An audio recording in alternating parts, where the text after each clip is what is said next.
So what is 5S? 5S is a methodology for organising the workplace. It generates a general awareness of the current state of the workplace and highlights opportunities to improve. It does this by involving an objective auditing system which provides a 5S score.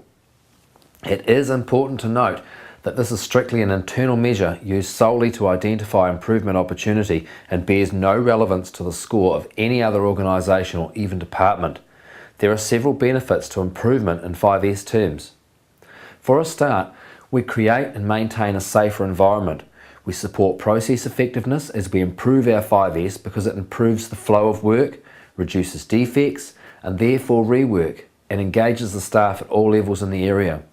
5S has a strong focus on visual management and it promotes standard work. 5S is originally a Japanese philosophy for workplace organisation, 5 disciplines that each begin with an S sound. However, the Japanese terms have been cleverly translated into Western ones, also beginning with S, so the name 5S as well as the principles remain. Our 5S's are sort, set, shine, standardise and sustain. Let me just outline the key focus of each one. Sort is to separate what is needed in the area from what is not. Identify items that need to be in place all the time and those that are only needed sometimes. Set is to establish a place for everything that is required in the workplace and develop a method for keeping it in that place. We determine the best location for all materials and equipment according to where it is used and how often. Shine is about cleaning the work area thoroughly and eliminating all forms of contamination. Following this, we seek to prevent any further contamination by eliminating its source. Standardise means agreeing on the standards and work methods in the area and communicating them effectively to all parties. It should be obvious to anyone when anything is out of place or not being carried out to these standards. Sustain means we train the whole team in the 5S methodology. Feedback on 5S performance is visual and maintained up to date. The workplace is audited periodically and the area is evaluated against the standard. You can imagine how these contribute to an orderly, safe and productive work environment, but these are not 5 one-off activities, as the audit function is also periodically carried out by peer groups and management, so this ensures the status quo is always challenged. Shortly, we'll look at how the activity is rolled out for the first time, but first we need to establish a 5S audit system and a benchmark. This is an important step to get right and do first. 5S involves the whole team and an important part of the journey includes remembering how far you've come. There are a number of options for obtaining a 5S audit. You can download our 5S application and implementation program on this site. This program will take you step by step through creating your own audit sheet. Alternatively, you can download one of the sample forms already available, also on this site. These forms have all been successfully used in the past to measure 5S performance. Once you've decided on an audit format, it is imperative to communicate your intention to the whole team. They must understand what the objective of 5S is, how it will be measured, and feedback given. It's also a good idea to make sure everybody knows how they will be involved.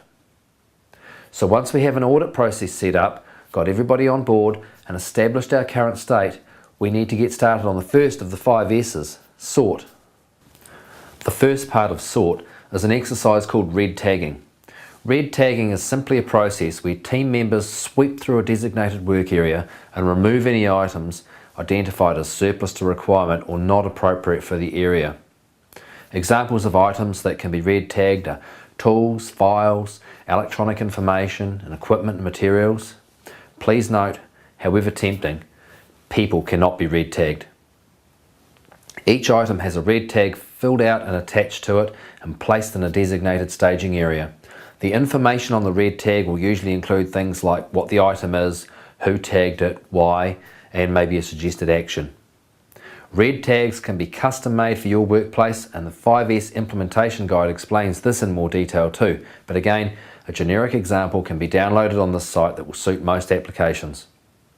The important thing is to make sure the items are identifiable and if we're not sure where they came from, we know who to ask. In some instances, a red tag register may be required to keep a track of equipment as it is relocated, stored or disposed of. Remember, there may be items that require some level of authority to make this decision. So once we have cleared out our area of unnecessary items, we need to go through the red tag area and make decisions about their future. Again, depending on the volume and nature of the red tagged items, this could be several weeks, but should be as soon as practicable. Red tagging is not a one-off activity, as we will find more items to red tag as we continue to practice 5S in the future. But once this initial sorting exercise is complete, it's time to begin the second of the 5S's, set. Set is about establishing a location for everything in your work area and defining a method for identifying it. The team needs to think together about the best place for tools and equipment, materials, supplies, documentation, workstations, walkways, packaging, waste, notice boards, everything in the area. A good approach is to consider where things are used, what for, when and how frequently. We need to remember two key points when we are carrying out our first set activity. First of all, the aim of the exercise is to promote workflow, and if we are stopping to reach, walk or find things we need to carry out a value-adding task, this is waste. This is a great time to make decisions with a view to reducing the wastes that are created by transport and handling wherever possible. The second point is that 5S is an ongoing continuous improvement process, and we mustn't allow the absence of the most elegant solution prevent us from doing anything at all. We can refine our improvements later, but if we do nothing while we wait for fancy labels to be printed or contractors to come and paint the floor markings over a long weekend, we can lose valuable momentum and buy-in from the team who need to see results quickly. Sometimes temporary measures are a good way to trial your ideas before more expensive and permanent fixes are put in place. Trialling also keeps the team involved in the final decision-making process. Make use of colour coding or shadow board-like concepts to group items that belong in one location or are used for specific tasks. Once we have everything we need and in the right place, at least for now, we have a crack at the third S, shine. Shine might seem like an obvious step that needs little explanation, but the fact is it is often brushed over too quickly, if you excuse the pun. Shine is not about a one-off spring clean, nor is it about sweeping the floor every 10 minutes. Neither of these approaches would meet the requirements of 5S. In fact, they would more likely create more waste in the form of unnecessary motion. The aim of our shine activities is to maintain a high standard of order at all times by eliminating not only contamination but the causes of it too. Shine activities also improve safety, help us maintain required regulatory standards and help us maintain the performance of our equipment, which will be an important part of TPM as we will soon discuss. A pristine work environment sets the standard for behaviour, promotes pride in the area, and it helps us detect problems before they impact on our performance.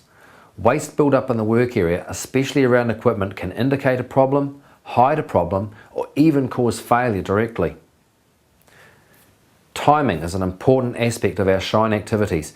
Cleaning our equipment becomes part of our autonomous maintenance program. We still have to be mindful that if it impacts on our productive, value-adding time, it is still creating the waste of waiting or downtime.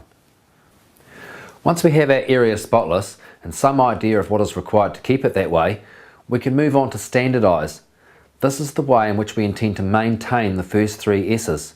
There are two key points to standardise: methods and standards. Methods are our way of prescribing who does what and how. Methods are behaviour driven. They are the way in which we ensure everything is carried out consistently, no matter whom by.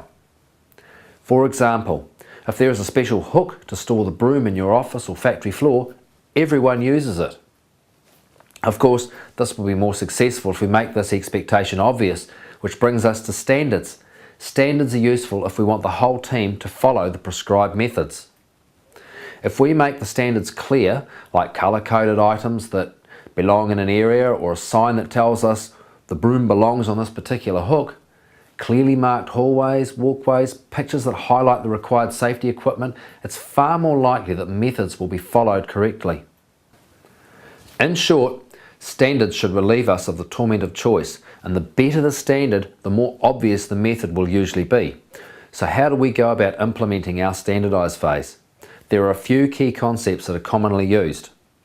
First of all, some of the methods we employed during set, things like shadow boards, marked floor areas, labelled storage, etc., will help set the standards automatically. A cell plan or floor area diagram posted in the immediate area can be used to maintain the correct location for key equipment. Rosters, clearly labelled for their purpose, dated and signed off, are ideal to maintain shine activities. Again, these need to be posted in the work area, not on a computer or filed away somewhere out of sight. We also need a system in place to ensure we are still reviewing the area for unnecessary items and appropriate set disciplines. Then we can move on to the final stage, sustain. Sustain is the discipline that provides us with a ratchet effect for improvement by allowing us to move forward at all times without slipping back. Imagine raking the leaves up in your yard and watching a gust of wind scatter them across it again. This is precisely how we feel when we have had to repeatedly renew our efforts to fix the same problems over again. These do-over activities fill us with a sense of futility and frustration, rather than the desired feeling of accomplishment, which suppresses our enthusiasm for further improvement work. So not only do we start to feel as though our efforts were not successful, we can become discouraged and therefore less likely to make any further attempts. By constantly monitoring and reviewing our 5S practices and standards, we prevent this slippage. There are several keys to ensuring adequate 5S sustainability.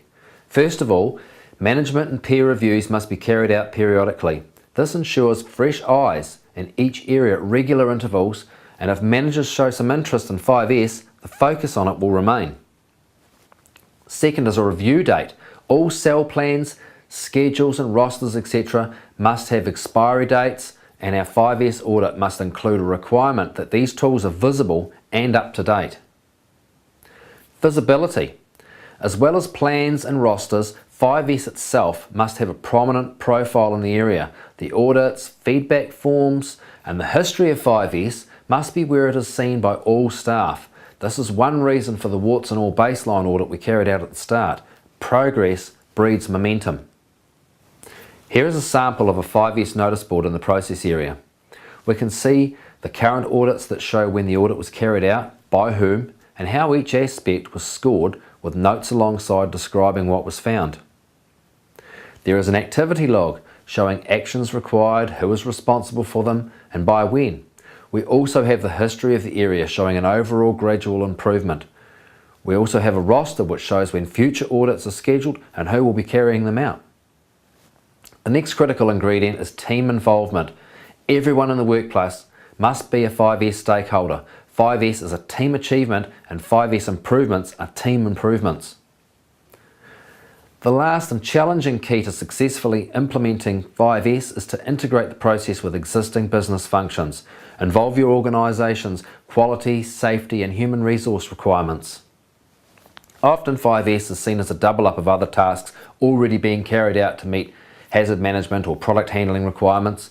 Nothing could be further from the truth. 5S is all about improving company standards for quality and safety, not competing with them in any way.